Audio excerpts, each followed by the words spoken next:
We believe this is the first time that three different eras like this have been represented, and each of you had very different quarterbacks as far as personalities. Let's start with you, Donald. Aaron Rodgers.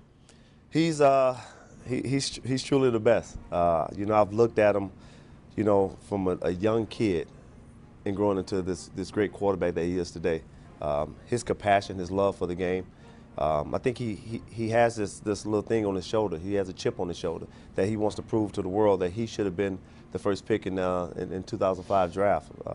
And that's the way he plays the game. He wants to not just prove that he's one of the best quarterbacks, but not that he is the best quarterback to ever play this game today. The 1996 season, Santana, another great season for Brett Favre as he was in the midst of that MVP run.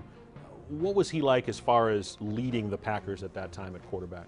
You know, I think, you know, all those guys, and it started with Brett Favre, were so approachable. You know, he was a hands-on guy. Quarterbacks by nature is kind of an anal position. You know, they're kind of introverted into themselves.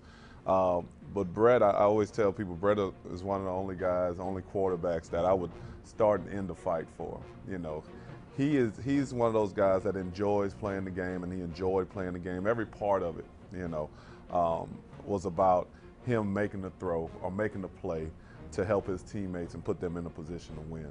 And he showed that, he proved it week in and week out. Jerry, you were involved, the guy in that Ice Bowl block for Bart Starr. What about Bart Starr as a leader of that team, and quiet leadership in a way, wasn't it? Very quiet, and that was a key word about Bart.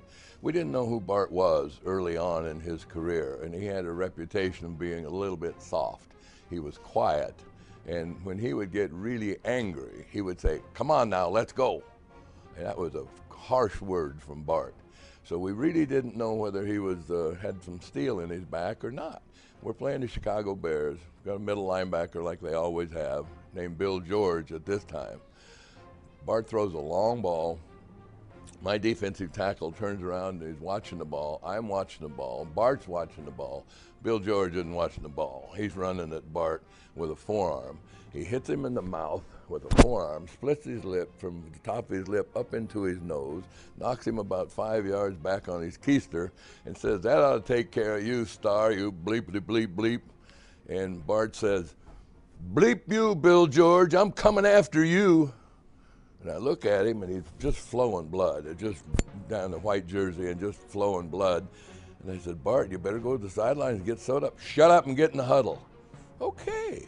Look at here. Look what we got. Yeah, look at this boy got some metal in him. Look at here.